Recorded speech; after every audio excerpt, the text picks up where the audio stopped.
What's up, y'all? Billy from Perma Pastures Farm. I'm going to talk about some alternative living options for those that are so inclined today. Look at that homestead, honey, getting it done. Lining the bottom of the cardboard. Feel like you got this down, honey? No. What do you think, honey? Tough? Tough? Yeah. I think it's technique. I don't think it's... You just have to get your technique down. Could you put one of these up? Yep. Okay, y'all, I'm in Crossville, Tennessee. All right, been here before. In fact, my man Danny, this is where we got that part and piece for you that we sent down to Deep South Homestead. Anyway, here we are on a construction site, and it's a very, very different thing that a lot of people are accustomed to when we're talking about homesteading. As everybody knows, the cost of land, the cost of houses, the cost of material, the cost of food, the cost of just living in general has gone pretty much through the roof, as everybody knows. But there are people out there creating solutions. It may not be for everybody, but they are solutions. So here's what's happening. There's a landowner or a guy who has a little bit of money, and he purchased all this land where the trailer park used to be. And his idea is to create cool housing, small housing for those so inclined, for all the people out there that are needing a place to live, but don't necessarily have a lot of money. So where they can get ownership to a certain extent through sweat equity, through doing things, through putting this stuff in. It's a lot different than a Habitat for Humanity house, which I got a love-hate relationship with. I know because I built many of them. You got everything like the one over there in the distance where it's on wheels. These others that are more permanent kind of places. And you got the ones over here. So you got 3, 6, 9. You got 12 of them that are kicking. So what he's doing is transitioning from the trailer park into something like this. And then, of course, they're going to have giant, multi-use areas where everybody can use, and a bunch of different places where people can get together to grow their food. Now, in these cooperative communities, I got a love-hate relationship with them because, well, that's another video altogether. But I at least got to tip my hat to the people out there trying to come up with legit solutions. Now, over here, the door's open on this one. Let's just walk inside and just kind of see what it looks like.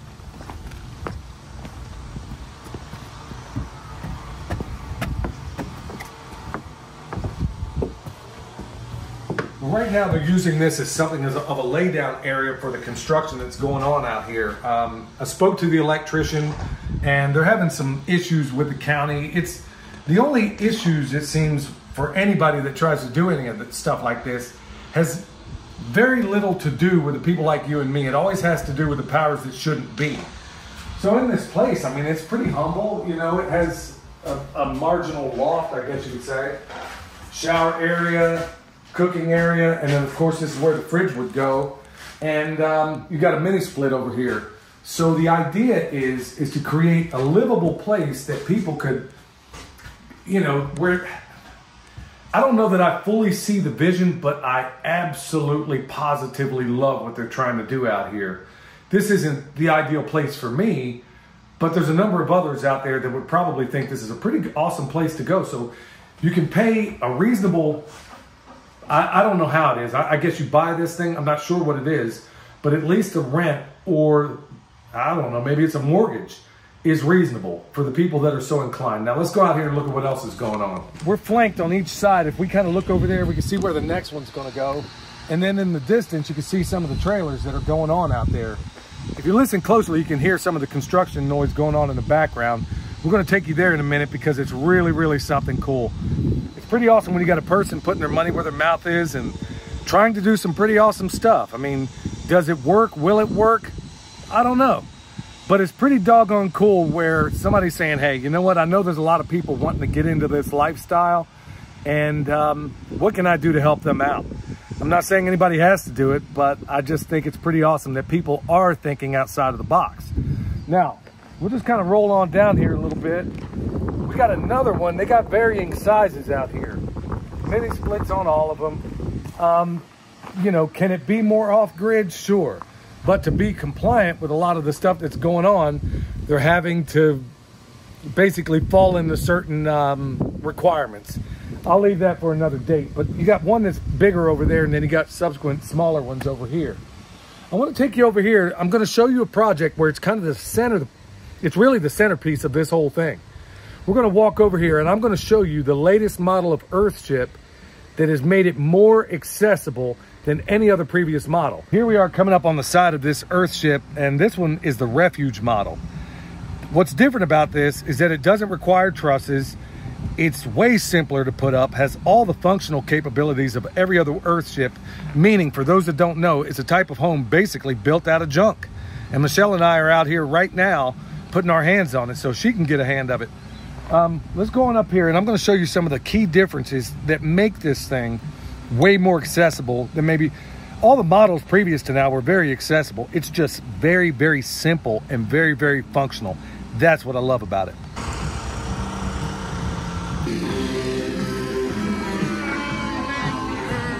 All right, for all you ladies that were asking about this guy the last time I had him on with me when we were in Arizona, bam, Robert Downey Jr. lookalike is back. There he is. There's Galen, my man, my homeboy. So he's one of the movers and shakers on this project, and he works with Earthship. And I'm going to ask him right now, what are the key differences about this one that make it more accessible? And, you know, it's the latest model. So this is the Refuge. What's so different about this as opposed to some of the other models? Well, the Refuge, it's a slightly more economical build. So like the Encounters was like the Toyota Corolla. This one is meant to be a little bit more simple than that one. So we went from a Toyota to a Yugo? Maybe a Yugo. But it functions, right? Yeah, it functions. It definitely functions. It's a smaller interior space, which, you know, some people don't necessarily care for, but if you can manage, you know, the amount of space that you actually need to live, and you can stretch these out and make them wider as well. You know, you can build them to any size. We built... One of the first ones that we were toying around with was in Colorado, and it was about half the size of this structure. This one's about 70, almost 70 feet across. That one was about 30. So that mitigated space means, obviously, you know, less square footage, less price. But the roof structure is a lot more simple than something like the Encounter. That's what I love, because you're not using trusses. Exactly. So what's the benefit of using these 2x12s as opposed to trusses? Well, like we were talking about, the interior space being a little bit more short means that you can use your just straight up rough sawn 2x12 for the roof structure, which is a lot less work in terms of squaring up all the trusses to one another. Way easier. Which is, yeah, I mean, you remember how we were doing that, all the X-bracing? This is just standard blocking. It's, in terms of like the insulation and stuff like that, it's very similar to the Encounter, how we do the bad insulation with just mitigated like condensation barrier on top. But by virtue of that, it's a single pitch roof as opposed to the slight kick up. It is accepting a slightly more light in, and you have a slanted roof, which is going to enhance the functionality of that convection geothermal cooling aspect of the cooling tubes and such. And yeah, it's just a lot more simple. You can get it done. Like, this is probably day 10, I think, on this build. We're already putting rafters up. That's extraordinary. I mean, what blows my mind is, having been on the Encounter build and this one here, you're at day 10, you got all the tires up, nearly all the things, and this thing's like nearly ready to rock and roll. So how long before you think this thing's dried in? Dried in, hopefully by the end of next week, and then we can start on some interior walls and stuff like that. Kind of depends on how fast our glass comes in. Not entirely sure, you know, different state and stuff. So, you know, you can kind of get what you can get. But fortunately for this site, you know, we're pretty close to a number of different pretty solid resources for ordering glass, ordering propane on roofing and stuff. But if we can get that front face up and kicking, then all it is just extending these directly on. And this is a flat pitch roof, which means that there's very minimal amounts of like valley flashing or any kinds of considerations with the roof. You just slap the pro panel down and see. That's what's so attractive about this one, is that economically it's way more accessible. In terms of know-how, it's way more accessible. It doesn't look too much smaller, but you still have a massive greenhouse space as you walk in. Then you got the living area, which is massive. I mean, I think it is. I think it's plenty of space. I think it's plenty of space. And it's kind of deceptive. Once you get that greenhouse up, you're like, and stand inside the space, you're like, oh, okay, this is more room than it kind of looks like once you start drawing out that interior stem wall and stuff like that. So it's plenty of room. I mean, we still got, I think, 12, 13 feet deep. And like I said, you can make it as long or as short as you want. If you want a 2-bedroom, you can do a 2-bedroom, and it's, you know, half the size of it. How many bedroom is this? 3? 2 bed, 2 bath. So we'll have bathrooms on either side of the greenhouse, on the east and west side. And then same for bedrooms. So there'll be a bedroom here, bedroom there, with a kitchen living in the center. Now, with everybody in this world right now thinking that the sky's falling, and it might very well be, what is the benefit from a preparedness standpoint of a house like this? Because you're not reliant on anything else. So what all does it do? It heats and cools itself. What else does it do? Does it gather rain? What else? Yeah, it collects its own water. We got the cisterns right back here that are partially buried right now. So it'll catch its own rainwater. It heats and cools itself, supplies itself with its own electricity, and from a standpoint of, like, you know, grid tied versus off-grid, the off-grid is always going to be just slightly more difficult, and, you know, you don't necessarily have the liabilities on you. Right. Which is empowering, but it can also be difficult. But if something happens to the grid, you're not reliant on that. So it's a lot more empowering and a lot more for the individuals that are living in it. Now, do these structures work in any environment? Pretty much any environment. There's going to be slight design modifications that, we built one, I believe, somewhere in a real cold spot of Canada. They ended up throwing on another greenhouse wall, a tertiary wall, with an even bigger kick-up. Steps more lighting. You get a little bit more control over the internal temperature by virtue of opening and closing the transoms. And then in tropical climates and such, they look very different. You know, they need to be adapted to the environment. You're not necessarily in a very hot environment. You're going to be focused on extreme solar gain. You're going to be focused on cooling. Yeah. Right. So amplifying the cooling.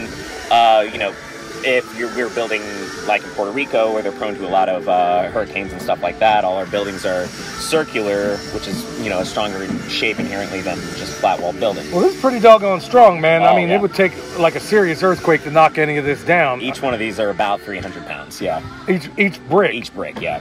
300 pounds. So in roughly each single tire brick as we're putting up this wall. Mm-hmm. So folks, you heard it right here from a man who's built these things for a long, long time. And I want you to seriously consider about some of these elements that you might want to put into your building out there. And also maybe consider this design, because this is way, way simpler than anything I've seen so far. Yep. And it can be even simpler if you know, it's 2 bed, 2 bath this is not a bad sized building. And, you know, obviously it took us about a week to finish the majority of the actual structure. And now we're just shoring up the front face. But you make it smaller, it goes even quicker, you know? Cool. How about that, y'all? Look at that. That's how you keep it going. That's how you don't burn out.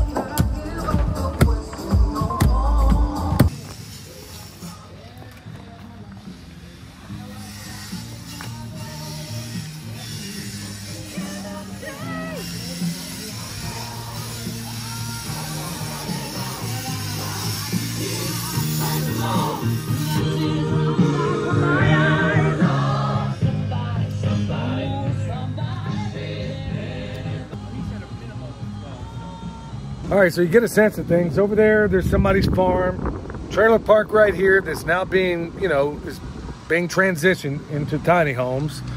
And then back over here, we got an Earthship. And that's really the showpiece of the property. Really, this whole thing is designed to be something of a showpiece of what can happen and what you can do. Look, I know there's a lot of people out here with the most altruistic motives in the world. People that are here, they're not being paid. They live in very humble places because they believe in the vision and they want to take it all back home. How cool is that? You know, people can make their criticisms about this person, that person, and I've done a fair share of that myself. But you know what? I applaud the doers of this world. The people that don't just stand back from their wherever they are and complain about everything, but the people that are actually committed to trying to make, as cliche as it sounds, this world a better place. You gotta love that. I mean, is the vision perfect? Probably not. Does it need some help? Probably.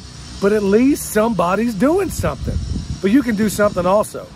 And it doesn't have to be a project like this. It could be your place just by taking some of the information we provided, growing a food forest, growing just a few trees. Encourage your neighbors to do the same. Before you know it, you got an entire neighborhood full of people that are feeding one another. Look, just like the great Bill Mollison said, the problems of this world become more and more complex, but the solutions are embarrassingly simple. They really are. And maybe it starts like this. Maybe it starts with you just doing your own little thing. But I'm always glad to be a part of something like this where people are committed to trying to do the best they can in a very, very screwed up world. And I think it's a good measure of health to not be well adjusted to a sick society, you dig? All right, hopefully this was a blessing to you, y'all. You need anything from us, bone sauce, comfrey, you know, animal processing, go check us out at the website. Even that book I got out there, those of you that are thinking about getting into this space, you might want to consider it. Hopefully this was a blessing once again. Until next time, this is Billy from Perma Pastures Farm, where permaculture is my passion. We'll see y'all next time.